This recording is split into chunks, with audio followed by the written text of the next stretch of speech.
우리는 많은 경우 어쩌면 이미 너무 늦어버린 것은 아닌가. 다시 시작한다고 한들 너무 힘들고 어렵고 늦어버려서 다시 시작하는 것은 사실상 불가능한 것은 아닌가라는 생각을 하곤 합니다. 내가 이 나이에 뭘 할 수 있겠다고, 또 그 일을 하기에는 이미 너무 많은 시간이 지났어 라고 말입니다. 할 수 있다 라고 외치는 말에 조금은 힘이 나기는 하지만 막상 하려다 보니 덜컥 겁부터 납니다. 성공한 이야기들이 참 많이 흘러나왔으면 좋으련만 너무 늦었다, 지금은 아니다, 이미 어렵다라는 이야기만 들려오곤 합니다. 그러니 우리가 뭘 어떻게 도전할 수 있겠습니까? 뭔가를 도전하기에는 너무 늦어버린 것 같은 지금입니다. 그런데 말입니다. 이 늦었다라는 개념은 상대적인 시간 개념입니다. 예를 들어 이제 2시에 만나기로 약속을 했어요. 약속을 했는데 2시 10분에 약속 장소에 도착을 했습니다. 그렇다면 약속 시간에 늦은 게 맞습니다. 그런데 약속 시간이 2시 30분이에요. 근데 또 동일하게 2시 10분에 그 약속 장소에 도착을 했습니다. 그렇다면 결코 늦은 시간이 아닌 게 되는 것입니다. 오히려 약속 시간보다 일찍 온 것입니다. 같은 시간에 도착을 했지만 어떤 경우에서는 늦은 시간, 어떤 경우에서는 일찍 온 시간이 되는 것입니다. 이처럼 늦었다, 빨랐다라는 말은 기준에 따라서 변화되는 개념입니다. 그렇다면 인생의 시간도 이와 같지 않을까요? 우리는 도대체 무엇을 기준 삼아 지금은 늦었어, 지금 시작하는 것은 불가능해 라고 이야기하는 것일까요? 어떤 것이 우리로 하여금 불가능하도록 기준 삼는 것일까요? 먼저는 우리 자신일 것입니다. 내가 보기에, 또 내가 생각하기에 너무 늦은 것 같고 너무 어려울 것 같아 보여서 우리는 그렇게 이야기하곤 합니다. 한편 이 세상의 수많은 사람들의 이야기, 생각, 상식, 아니면 내가 속한 어떤 공동체의 색깔에 따라서 우리가 늦었는지 또는 빨랐는지가 결정이 되기도 합니다. 그런데 나를 포함해서 이 많은 경우 우리는 긍정적으로 생각해서 할 수 있다라고 외치기보다는 부정적으로 어떠한 상황을 평가합니다. 이 도전이라고 하는 것은 언제나 힘들기 때문입니다. 힘도 많이 들고 노력도 많이 해야 되고 무엇보다 나보다 앞서서 시작한 사람들이 너무나도 많기 때문에 그 사람을 따라잡기에는 너무나도 어려워 보이는 현실인 것 같습니다. 이에 우리는 부정적인 평가를 내리게 되는 것입니다. 이제 우리는 이 평가와 함께 안주, 머무름이라는 선택을 내립니다. 여기가 좋사오니 그래도 지금이 좋다, 그냥 하던 대로 하면 된다라고 말입니다. 물론 변화 없이 살아가는 것 참 좋고 참 중요하다라고 생각합니다. 그러나 만일 어떠한 도전의 기회 앞에, 어떠한 선택의 기회 앞에서 나는 못해, 나는 어려워, 이미 늦었어 라는 판단만 내리게 된다면 우리는 좀 더 그 상황에 대해서 깊게 조금 다르게 이해해 볼 필요가 있을 것입니다. 과연 하나님도 그렇게 생각하실까요? 하나님도 우리처럼 야, 너무 늦었어, 너가 이 일을 시작하기엔 너무 늦었고 그래 지금은 좀 어렵지, 그러니까 다음부터는 미리 좀 잘 준비해 보자 라고 우리에게 말씀하실까요? 어쩌면 우리는 너무나도 우리로부터 시작되는 그 방식이 내가 생각하기에, 내가 판단하기에 우리로부터 시작되는 그 무언가로 시작되는 것이 너무나도 중요하다라고 여기기 때문에 하나님은 아니라 말씀하시는데, 하나님은 지금도 좋다, 지금도 완벽하다라고 말씀하시는데 우리 쪽에서 아닙니다, 하나님 너무 늦었어요, 지금 그 일을 시작하기엔 너무 어렵습니다 라고 외치는 것은 아닐까요? 우리는 무엇을 신뢰하며 인생을 살아가실까요? 하나님인가요? 우리 자신인가요? 우리들의 기준은 무엇입니까?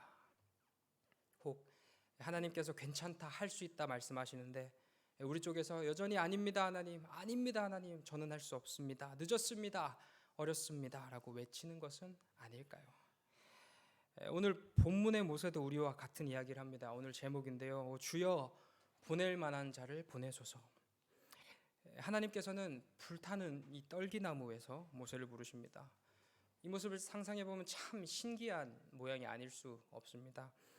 이게 보통 일반적인 나무라고 한다면 저희가 땔감으로 사용하죠. 불을 더 잘 붙이고 불을 더 활활 타오르게끔 하기 위해서 땔감으로 사용됩니다. 땔감으로 사용된 나무는 이내 재로 변하게 됩니다. 그런데 몇 시간이라고는 안 나와있죠. 시간이 지나도록 그 나무에 불이 계속 붙어 있었고 나무는 재가 되지 않았어요. 재로 변하여 사라지는 것이 아니라 모양을 그대로 갖춘 채 불만 그곳에 붙어 있는 것이었습니다. 참으로 역동적이고도 기적적인 방법으로 하나님께서 모세를 만나 주신 겁니다. 그 모양 가운데, 그 기적 가운데 모세를 부르십니다. 그리고 모세를 부르신 하나님께서는 이스라엘을 애굽의 손에서 출애굽할 것을 명령하십니다. 내가 그들의 고통을 들었다.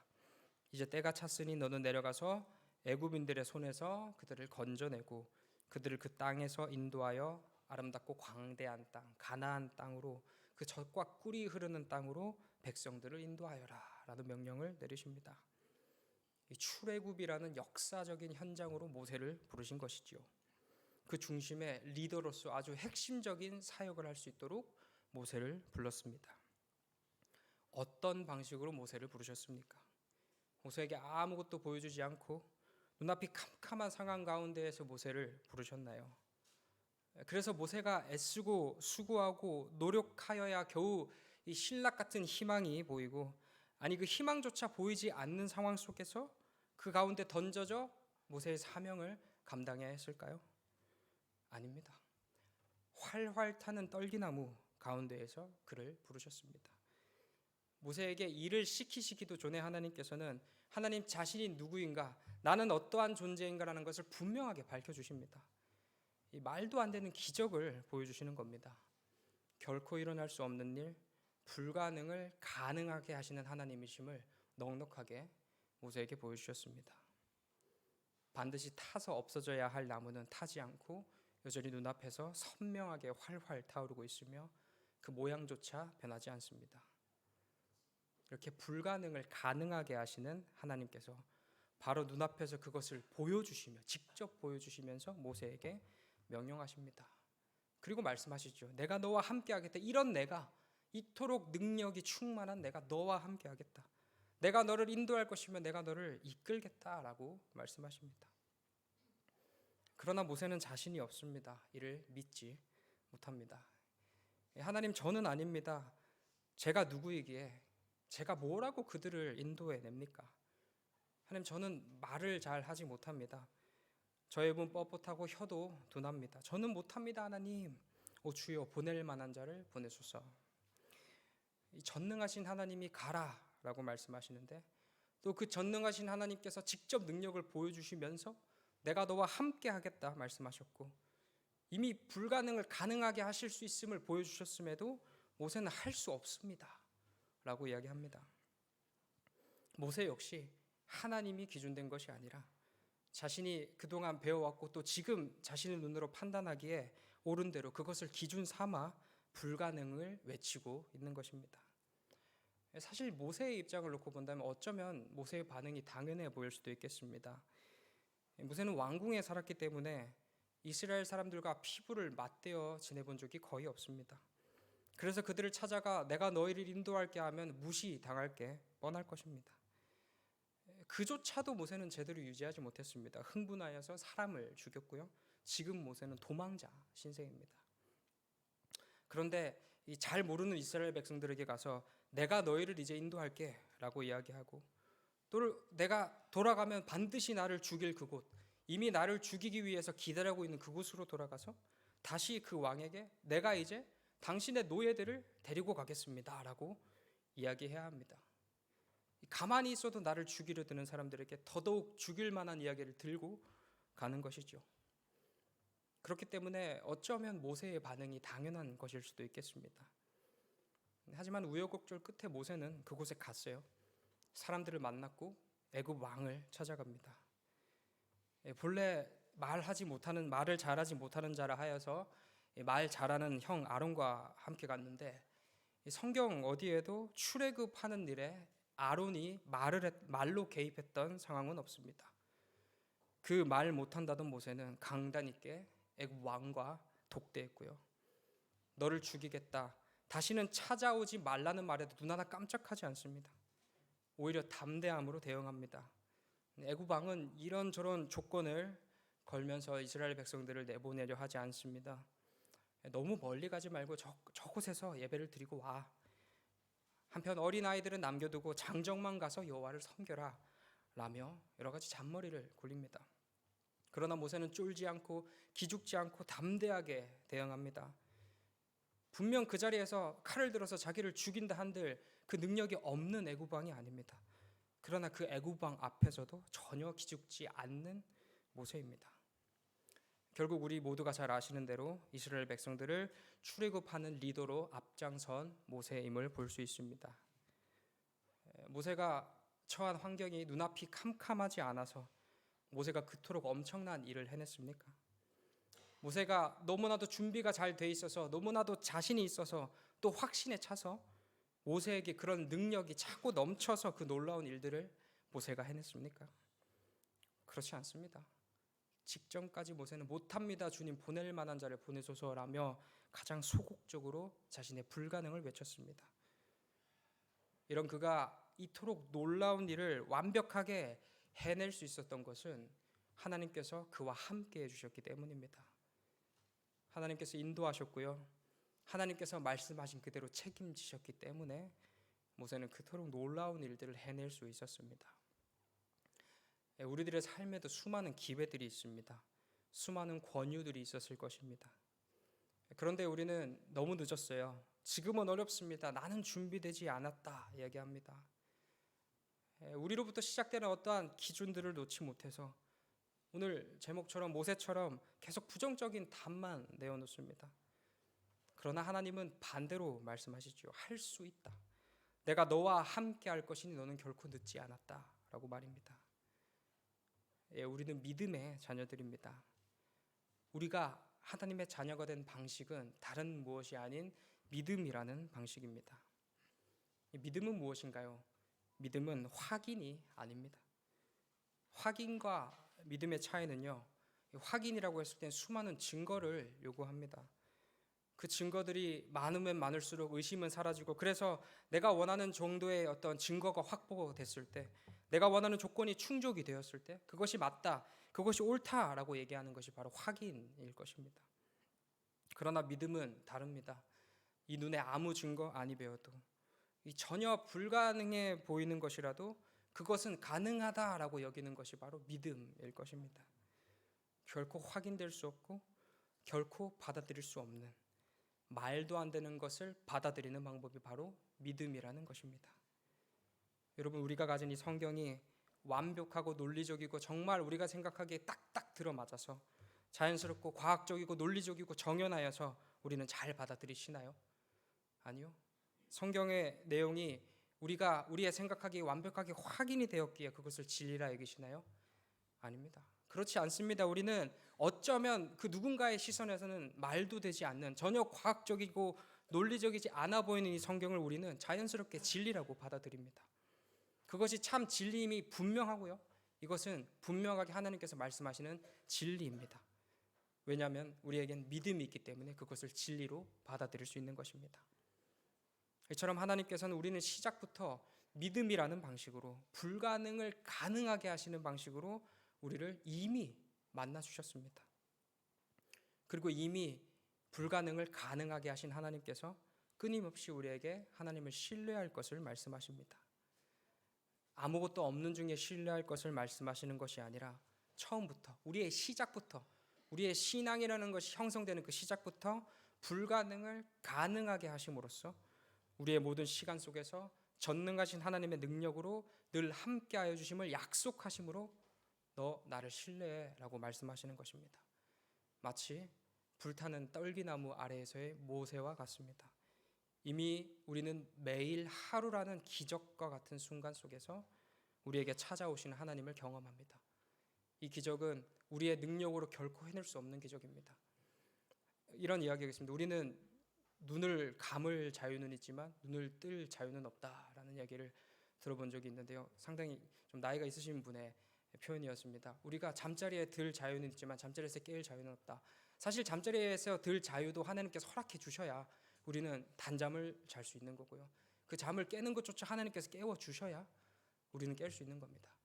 그렇게 이 하루라는 시간은 우리에게 있어서 너무나도 자연스럽고 평온한 시간일지 모르겠지만 사실 하나님의 개입하심이 없다면 우리는 단 하루조차 살 수 없는 존재들이기 때문에 우리의 하루가 기적과 같다라는 것입니다. 우리는 이 기적을 매일매일 살아내고 있습니다. 매일매일 아무렇지 않게 느끼지만 매일매일 우리는 불타는 떨기나무를 경험하고 있는 것입니다. 그리고 그 인생을 허락하신 하나님께서 다른 것 신뢰하거나 다른 것 의지하지 말고 나 하나님 신뢰해 라고 말씀하십니다. 내가 너희와 영원히 함께하겠다. 내가 너를 지켜주겠다, 보호하겠다. 너의 인생을 책임지고 인도하겠다 라고 말씀하십니다. 그러니 우리가 도전하지 못할 게 뭐가 있겠습니까? 무엇이 우리의 걱정일 수 있겠습니까? 우리의 능력의 부족함, 실패에 대한 두려움, 특별히 오늘 헌신 예배를 드리는 바나바, 바울, 모세, 갈렙, 안나, 리브가 선교 회원분들의 나이까지 그 무엇도 우리와 함께 하신다는 하나님을 막을 수 없습니다. 그 무엇도 우리를 통하여 일하고자 하시는 하나님을 막을 수 없는 것입니다. 하나님께서 하시고자 한다면 반드시 그 일은 일어납니다. 하나님께서 지켜주신다면 우리는 언제나 안전하고요, 결코 쓰러질 수 없습니다. 우리들의 인생의 시작은 처음부터 하나님께서 주신 생명으로 시작됩니다. 처음부터 하나님의 것인 것입니다. 하나님께서 허락하시고 하나님께서 이끄시고 하나님께서 책임져 주시는 인생이 바로 우리의 시작부터 마지막 날까지의 인생이라는 것입니다. 그러니 우리의 인생에 실패라는 것은 있을 수 없습니다. 내가 잘못해서 넘어지고 내가 실수해서 넘어질 수 있는 인생이 아닌 것입니다. 만약에 내가 실수로 무슨 일이 벌어졌고 내 실수 때문에 내 인생이 실패했다라고 한다면 오히려 나의 생명부터 나의 죽음까지 완벽하게 내 인생을 주관하고 지키시는 하나님을 뚫고 하나님과의 싸움에서 승리하여 내가 최선을 다해서 실패했다라는 가장 이상한 이야기가 될 것입니다. 우리의 실패처럼 보이는 그 순간까지도 모두 계산하여서 가장 선한 길로, 가장 바른 길로, 가장 옳은 길로 인도하시는 우리 하나님이십니다. 그런 전능하신 하나님을 신뢰한다면 우리의 인생에 실패는 존재할 수 없습니다. 그런 전능하신 하나님을 우리가 굳게 신뢰한다면 너무 늦었어, 지금은 불가능해, 난 할 수 없어 라는 말은 존재하지 않습니다. 오늘 헌신 예배를 드리시는 바나바, 바울, 모세, 갈렙, 안나, 리브가 선교회원 여러분, 그리고 모든 성도 여러분, 하나님은 지금도 우리에게 늦지 않았다라고 말씀하십니다. 우리에게 늦었다는 시간은 없습니다. 언제나 우리는 하나님 일하기에 충분한 시간을 살아가고 있습니다. 우리는 각자의 자리에서 그 일들을 해낼 수 있습니다. 우리의 가정에서, 또 우리의 일터에서, 또 교회에서, 우리가 서 있는 어느 곳에서든지 우리는 하나님께서 맡기신 충만한 일들을 해낼 수 있습니다. 우리는 어디에 서 있든지 하나님의 사명자로 살아갑니다. 하나님은 지금도 우리를 통하여 일하십니다. 그 불가능해 보이는 일을 모세가 아주 넉넉하고 탁월하게 해냈습니다. 그때 모세의 나이 80세입니다. 아무리 당시의 수명이 길었다고 한들 80이란 나이는 80입니다. 육체적인 전성기가 충분히 지난 나이일 것입니다. 그러나 그는 넉넉하게 담대하게 해냈습니다. 그의 능력이 아니라 하나님의 능력으로 말미암아 넉넉히 해냈습니다. 우리도 마찬가지일 것입니다. 때로는 약하고, 때로는 모르고, 때로는 어려울 수도 있겠습니다. 그러나 하나님께서 우리를 인도하십니다. 하나님께서 명령하셨고 하나님께서 지키시겠다, 보호하시겠다 약속하셨습니다. 우리는 그저 하나님 신뢰함으로써 하나님께서 우리를 통하여 하시는 일을 바라보기만 하면 될 것입니다. 하나님께서는 오늘도 우리 각자에게 우리의 할 일, 우리 나름의 각자의 선자리에서 할 일을 말씀하십니다. 우리는 그 할 일과 함께 죽는 날까지 하나님의 사명자로 살아갑니다. 이런 우리들의 인생에 실패는 없습니다. 우리의 생명을 허락하신 하나님께서 주관하시는 인생이니 우리의 과거에도, 우리의 현재에도, 우리의 미래에도 결코 실패라는 것은 존재할 수 없습니다. 하나님의 사명자 되신 성도 여러분, 두려움, 걱정보다, 너무 늦었다 판단하기보다 주님, 제가 여기 있습니다. 주님께서 부르시니 제가 나아가겠습니다 라고 힘차게 외치며 마지막까지 신실한 주님의 사명자로 살아가시는 우리 모두 되시길 소망합니다. 기도하겠습니다. 사랑과 은혜가 충만하신 하나님 아버지, 우리를 하나님의 자녀로 불러주심에 감사합니다. 우리의 시작부터 우리의 끝까지 그 영원한 시간까지 우리를 놓지 않으시고 지켜보고 역사하여 주심에 감사합니다. 주님, 그 하나님 신뢰함으로 좀 더 담대한 인생 살아가길 소망합니다. 두려워 포기하는 인생이 아니라 손들고 나서서 하나님 제가 여기 있습니다 외치면서 주님의 일이든 그 모든 각자의 삶의 일이든 신실하게 성실하게 하나님과 함께 걸어낼 수 있는 용기와 힘 허락하여 주시옵소서. 우리 나이 때문에 우리의 상황 때문에 쫄거나 넘어지는 인생들이 아니라 그 어떠한 무엇이 우리를 찾아오든지 두려워하지 않고 담대하게 걸어나갈 수 있는 우리 인생 될 수 있도록, 특별히 우리 헌신 예배를 드리는 모든 회원들 될 수 있도록 주님 인도하여 주시고 지켜보고 역사하여 주시옵소서. 그 무엇도 우리를 흔들 수 없습니다. 넘어뜨릴 수 없습니다. 주님께서 지켜주시니 우리는 언제나 안전합니다. 주님 홀로 영광 받아 주시옵소서. 감사드리며 예수님 귀하신 이름으로 기도드립니다.